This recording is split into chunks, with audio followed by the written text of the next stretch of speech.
உள்ள அனைத்து வட்டார போக்குவரத்து அலுவலகத்திலும் காலை முதலே பரிவகன் இணைய செயலி வேலை செய்யாமல் முடங்கியதால் பொதுமக்கள் அவதியடைந்தனர். சென்னை மீனம்பாக்கம் வட்டார போக்குவரத்து அலுவலகத்தில் பொதுமக்கள் தங்களுக்கு தேவையான LLR லைசென்ஸ் மற்றும் வாகனங்களுக்கு தேவையான RC, FCயை சரிபார்க்க வந்தபோது அதிகாரிகள் பொதுமக்களை சிறிது நேரம் காத்திருக்க கூறியுள்ளனர். பின்னர் இதுகுறித்து கேட்ட பொதுமக்களிடம் அதிகாரிகள் பரிவகன் இணைய செயலி வேலை செய்யாமல் இருப்பதாக கூறியுள்ளனர். இந்நிலையில் தினசரி வேலைக்கு செல்லும் பொதுமக்கள் விடுப்பு எடுத்து அலுவலகத்தில் வந்து காத்திருப்பதால் வாழ்வாதாரம் பாதிக்கப்படுவதாக கூறி உடனடியாக பரிவகன் இணைய செயலியை முடக்கத்திலிருந்து சரி செய்யுமாறு கோரிக்கை வைத்தனர்.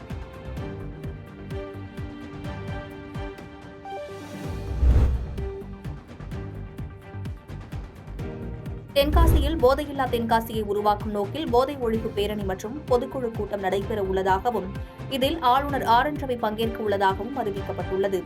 தென்காசி மாவட்டத்தில் வாய்ஸ் ஆஃப் தென்காசி பவுண்டேஷன் சார்பில் போதையில்லா தென்காசியை உருவாக்கும் நோக்கில் போதை ஒழிப்பு பேரணி வருகின்ற 6ஆம் தேதி சங்கரன் கோவிலில் நடைபெறுகிறது.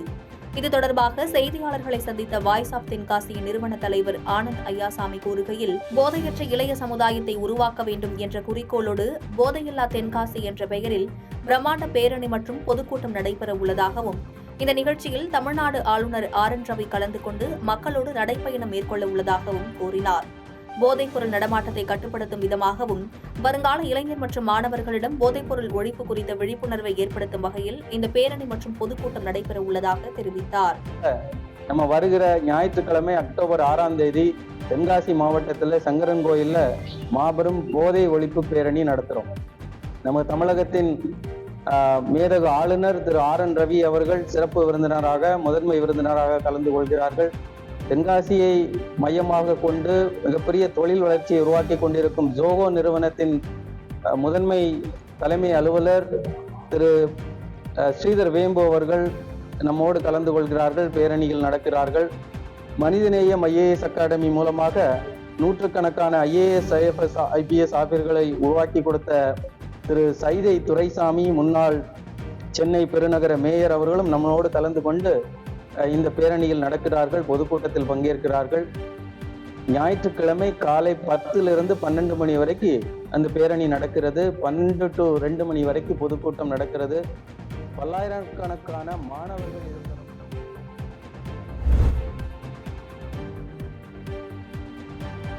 திண்டுக்கல் மலைக்கோட்டை அடிவாரத்தில் அமைந்துள்ள பத்ரகாளியம்மன் கோவிலில் தசரா பெருவிழா கொடியேற்றத்துடன் தொடங்கியது.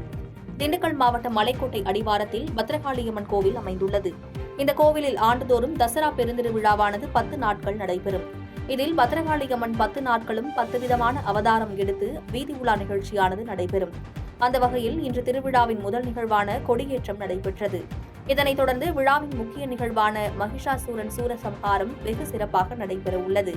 இந்த கொடியேற்ற நிகழ்ச்சியில் ஏராளமான பக்தர்கள் கலந்து கொண்டு சுவாமி தரிசனம் செய்தனர்.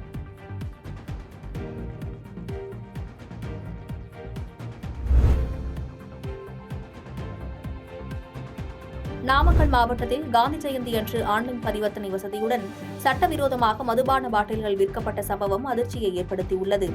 நாமக்கல் மாவட்டம் ராசிபுரம் புதிய பேருந்து நிறுத்தம் பின்புறம் காந்தி ஜெயந்தி அன்று சட்டவிரோதமாக மதுபானம் விற்கப்படுவதாக காவல்துறைக்கு தகவல் தெரிவித்துள்ளனர். ஆனால் காவல்துறையினர் இதுகுறித்து நடவடிக்கை எடுக்காததால் சம்பந்தப்பட்ட வீடியோக்கள் தற்போது இணையதளத்தில் வைரலாக பரவி வருகிறது. இணையதளத்தில் வீடியோ பரவுவதை அறிந்த மாவட்ட ஆட்சியர் உமா உடனடியாக சம்பந்தப்பட்ட கடைகள் மீதும் விற்பனை செய்த நபர்கள் மீதும் நடவடிக்கை எடுக்க டாஸ்மாக் உயர் அதிகாரிகள், மதுவிலக்கு பிரிவு அதிகாரிகளுக்கும் உத்தரவிட்டுள்ளார்.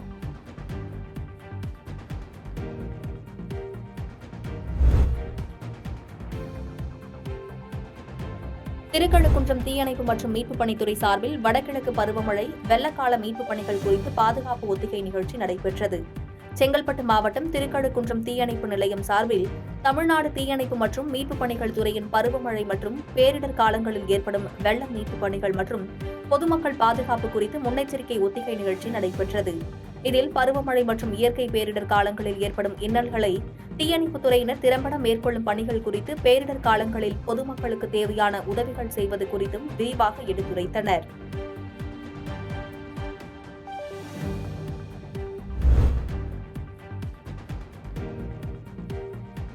கிருஷ்ணகிரி மாவட்டம் போச்சம்பள்ளி அருகே உரிய பாதுகாப்பு இன்றி லாரிகளில் கிரானைட் கழிவுகள் ஏற்றிச் செல்லப்படுவதால் லாரிகள் கவிழ்ந்து அடிக்கடி விபத்துகள் ஏற்படுவதாக சமூக ஆர்வலர்கள் மற்றும் பொதுமக்கள் குற்றச்சாட்டு வைத்துள்ளனர்.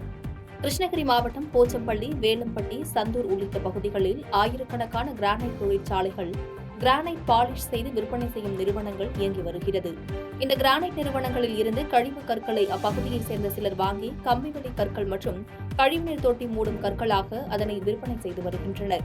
இந்த கழிவு கற்களை எடுத்து செல்லும் வாகனங்கள் முறையாக அதனை கொண்டு செல்லாமல் திறந்த வெளியில் எவ்வித பாதுகாப்பு முறைகளையும் பின்பற்றாமல் கொண்டு செல்வதால் சாலை வளைவுகளில் திரும்பும்போது பாரம் தாங்காமல் லாரிகள் கவிழ்வது தொடர்கதையாகி வருகிறது. லாரிகளில் பக்கவாட்டு தடுப்புகளும் இல்லாததால் இந்த விபத்துகள் தொடர்ந்து நடைபெறுவதாக அப்பகுதி மக்கள் குற்றம் சாட்டுகின்றனர். மேலும் மாவட்ட கனிமவள அதிகாரிகள் இப்பகுதிகளில் பாரம் ஏற்றி வரும் லாரிகளை ஆராய்ந்து இதுகுறித்து நடவடிக்கை எடுக்க வேண்டும் எனவும் இப்பகுதி மக்களும் சமூக ஆர்வலர்களும் கோரிக்கை விடுத்துள்ளனர்.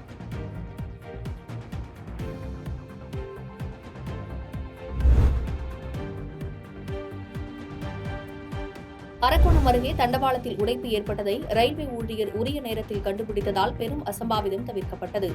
கேரள மாநிலம் திருவனந்தபுரத்தில் இருந்து சென்னை நோக்கி வந்த ரயில் அரக்கோணம் ரயில் நிலையத்திற்கு வந்தடைந்தது. பின்னர் சென்னை நோக்கி சென்றுள்ளது. அப்போது அரக்கோணம் அடுத்த புளியமங்கலம் ரயில் நிலையம் அருகே தண்டவாளத்தில் திடீரென சத்தம் கேட்டதால் அங்கு பணியில் இருந்த ரயில்வே ஊழியர் ஒருவர் உடனடியாக அதனை கவனித்து ரயிலை நிறுத்துமாறு கூறியுள்ளார். உடனடியாக ரயில் புளியமங்கலம் ரயில் நிலையம் அருகே நிறுத்தப்பட்டு சோதனை செய்தபோது தண்டவாளத்தில் உடைப்பு ஏற்பட்டிருந்ததை கண்டு அதிர்ச்சியடைந்தனர். இந்த தகவலின் பெயரில் சம்பவ இடத்திற்கு விரைந்து வந்த ரயில்வே அதிகாரிகள் மற்றும் பணியாளர்கள் உடனடியாக உடைப்பு ஏற்பட்ட தண்டவாளத்தை தற்காலிகமாக சீர் செய்து நிறுத்தி வைக்கப்பட்ட திருவனந்தபுரம் ரயிலை அனுப்பி வைத்தனர். இதனால் சுமார் 30 நிமிடம் திருவனந்தபுரம் சென்னை ரயில் காலதாமதமாக புறப்பட்டது. பணியில் இருந்த ரயில்வே பணியாளர் உடனடியாக அபாயத்தை உணர்ந்து சாதுரியமாக செயல்பட்டதால் பெரும் அசம்பாவிதம் தவிர்க்கப்பட்டதாக கூறப்படுகிறது.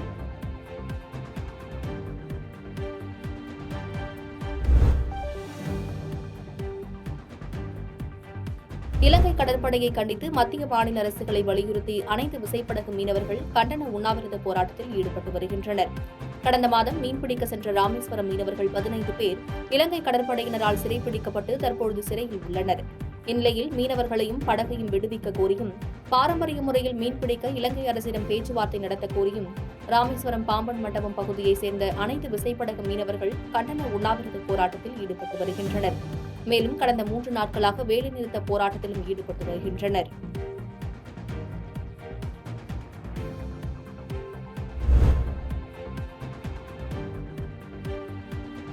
விருதுநகர் மாவட்டம் ராஜபாளையம் அருகே உள்ள மேலூர் துரைசாமிபுரம் பகுதியில் உள்ள முக்குடாதி அம்மன் கோவிலில் புரட்டாசி பொங்கல் பூக்குழி திருவிழாவை முன்னிட்டு இன்று கொடியேற்றம் சிறப்பாக நடைபெற்றது. விருதுநகர் மாவட்டம் ராஜபாளையம் அருகே உள்ள மேலூர் துரைசாமிபுரத்தில் அமைந்துள்ள 13 சமுதாயத்திற்கு பாத்தியப்பட்ட முக்குடாதி அம்மன் கோவிலில் புரட்டாசி பொங்கல் பூக்குழி திருவிழா 11 நாட்கள் நடைபெறுவது வழக்கம். அந்த வகையில் இன்று அதிகாலையில் அம்மனுக்கு பால், பன்னீர், தேன், இளநீர் போன்ற 16 வகை மூலிகைப் பொருட்கள் கொண்டு அபிஷேகம் மற்றும் அலங்காரம் செய்து தீபாராதனை நடைபெற்றது. அதனைத் தொடர்ந்து மேலதாளம் முழங்க கொடி மரத்தில் ஏற்றப்பட்டது. இதனைத் தொடர்ந்து இரவு நேரத்தில் ஒவ்வொரு நாளும் அம்மன் வண்ண வண்ண பட்டுடுத்தி அலங்காரத்தில் விதவித வாகனத்தில் வீதி உலா நடைபெறும். விழாவின் முக்கிய நிகழ்வான 11ஆம் தேதி மாலையில் பூக்குழி திருவிழா நடைபெறும் என்பது குறிப்பிடத்தக்கது.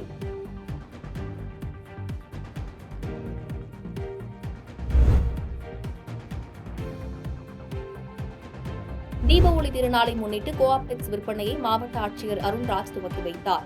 செங்கல்பட்டு நகரில் மணிக்கூண்டு அருகில் அமைந்துள்ள கோஆப்டெக்ஸ் துணிக்கடையில் வரும் தீப ஒளி திருநாளை முன்னிட்டு பண்டிகை கால விற்பனையை செங்கல்பட்டு மாவட்ட ஆட்சியர் அருண்ராஜ் குத்துவிளக்கு ஏற்றி துவக்கி வைத்தார். நெசவாளர்களின் வாழ்வாதாரத்தை உயர்த்திடும் வகையில் இவ்வாண்டு விற்பனை குறியீடாக 1 கோடி நிர்ணயிக்கப்பட்டுள்ளது. இதற்காக கடந்த மாதம் 15ஆம் தேதியிலிருந்து அடுத்த மாதம் 30ஆம் தேதி வரை 30% தள்ளுபடி விலையில் பருத்தி ரகங்கள், போர்வை, படுக்கை விரிப்புகள் உள்ளிட்டவை பெருமளவில் விற்பனைக்கு வைக்கப்பட்டுள்ளது. இதனைத் தொடர்ந்து கோஆப்டெக்ஸ் விழாக்கால விற்பனையை பொதுமக்கள் பயன்படுத்திக் கொள்ளும் வகையில் மாவட்ட ஆட்சியர் விற்பனையை தொடங்கி வைத்தார். இந்நிகழ்ச்சியில் விற்பனை நிலைய மேலாளர், ஊழியர்கள் மற்றும் பொதுமக்கள் கலந்து கொண்டனர்.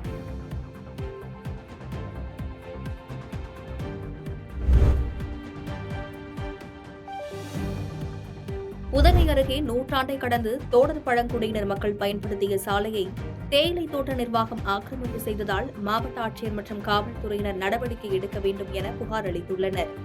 நீலகிரி மாவட்டம் உதகை கூடலூர் தேசிய நெடுஞ்சாலையில் உள்ள அடர்ந்த மலை மீது அமைந்துள்ளது கரிசல்மந்து கிராமம். இங்கு 10க்கும் மேற்பட்ட தோடர் பழங்குடியின மக்கள் ஆங்கிலேயர் ஆட்சி காலம் முதல் விவசாயம் மேற்கொண்டு வருகின்றனர். இந்த பகுதிக்கு செல்ல நடுவட்டம் பேரூராட்சியின் பழைய சாலை ஒன்று உள்ளது. தற்போது இந்த சாலையில் பிரபல தேயிலை நிறுவனம் ஒன்று 100 மீட்டர் அளவிற்கு தங்களது சாலை என ஆக்கிரமித்துக் கொண்டு பழங்குடியினர் மக்களை அவ்வழியாக செல்ல விடாமல் வாகனங்களை சாலையின் குறுக்கே நிறுத்தி தடுத்து வருவதாக குற்றச்சாட்டு வைத்துள்ளனர்.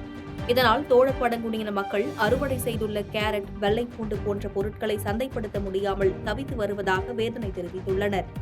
இதனால் மாவட்ட நிர்வாகம் மற்றும் காவல்துறையினர் இவர்கள் மீது நடவடிக்கை எடுத்து சாலையை பயன்படுத்த அனுமதிக்குமாறு நடுவட்டம் காவல் நிலையத்தில் புகார் அளித்துள்ளனர்.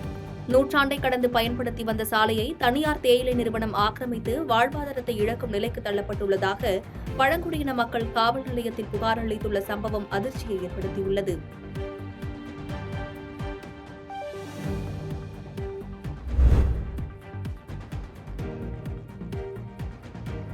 நீலகிரி மாவட்டத்தில் 2500 பிளாஸ்டிக் வாட்டர் பாட்டில்களை கொண்டு பிரம்மாண்டமாக உருவாக்கப்பட்டுள்ள ஐ லவ் ஊட்டி என்ற வாசகம் சுற்றுலா பயணிகளை வெகுவாக கவர்ந்துள்ளது.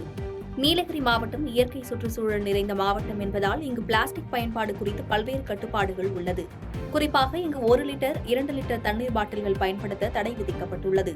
இதனை கருத்தில் கொண்டு மாவட்டம் முழுவதும் தனியார் தொண்டு நிறுவனங்கள் மற்றும் மாவட்ட நிர்வாகம், அரசு துறை ஆகியவை தொடர்ந்து பிளாஸ்டிக் பாட்டில்களை குறித்து விழிப்புணர்வு ஏற்படுத்தி வருகின்றனர். இந்நிலையில் உதகையின் முகப்பு பகுதியான சேரிங்கிராஸ் பகுதியில் வரலாற்று சிறப்புமிக்க ஆடம் நீரூற்று வளாகத்திற்குள் உள்ளூரில் சேகரிக்கப்பட்ட தடை செய்யப்பட்ட 2500 பாட்டில்களை கொண்டு சென்னையைச் சேர்ந்த கலைஞர் ஒருவர் ஐ லவ் ஊட்டி என்ற பிரம்மாண்டமான அமைப்பை உருவாக்கியுள்ளார். மத்திய அரசின் ஸ்வச் பாரத் திட்டத்தின் 10 ஆண்டுகள் நிறைவை முன்னிட்டு இந்த கலைஞர் இந்த அமைப்பை உருவாக்கியுள்ளார். மேலும் இதன் அருகிலேயே பிளாஸ்டிக் விழிப்புணர்வு குறித்து வாசகங்களையும் அமைத்துள்ளார். இது இங்கு வரும் சுற்றுலா பயணிகளை வெகுவாக கவர்ந்துள்ளது.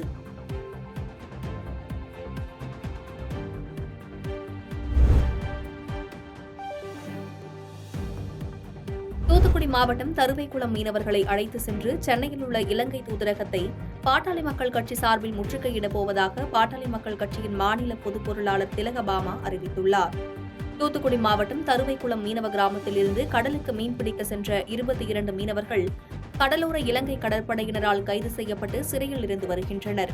இந்த நிலையில் 22 மீனவ குடும்பங்களை பாட்டாளி மக்கள் கட்சியின் மாநில பொருளாளர் திலகபாமா நேரில் சென்று ஆறுதல் கூறி இந்த பிரச்சினைக்கு தீர்வு காண்பது குறித்த ஆலோசனைக் கூட்டத்தை நடத்தினார். இதில் கலந்து கொண்டு பேசிய பாட்டாளி மக்கள் கட்சியின் மாநில பொருளாளர் திலகபாமா 22 மீனவர்களும் வெளியே வரும் வரை இலங்கை தூதரகத்தை முற்றுகையிடும் போராட்டத்தை நடத்த அனைவரும் வர வேண்டும் என அழைப்பு விடுத்தார்.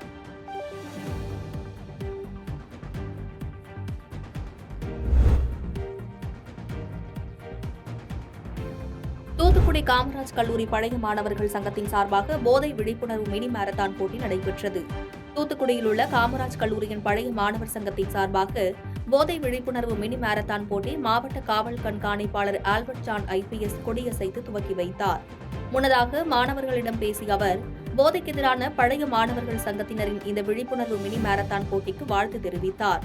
இந்த மினி மாரத்தான் போட்டியில் முதல் 3 இடங்களில் வெற்றி பெற்ற மாணவ மாணவியருக்கு பழைய மாணவர் சங்கத்தின் சார்பில் தங்க நாணயங்கள் பரிசாக வழங்கப்பட்டது. கலந்து கொண்ட அனைத்து மாணவ மாணவியருக்கும் சான்றிதழ்களும் வழங்கப்பட்டது. பாதகம் செய்பவரை கண்டால் நாம் பயங்கொள்ளலாகாது பாப்பா, மோதி மிதித்து விடு பாப்பா, அவர் முகத்தில் உமிழ்ந்து விடு பாப்பா.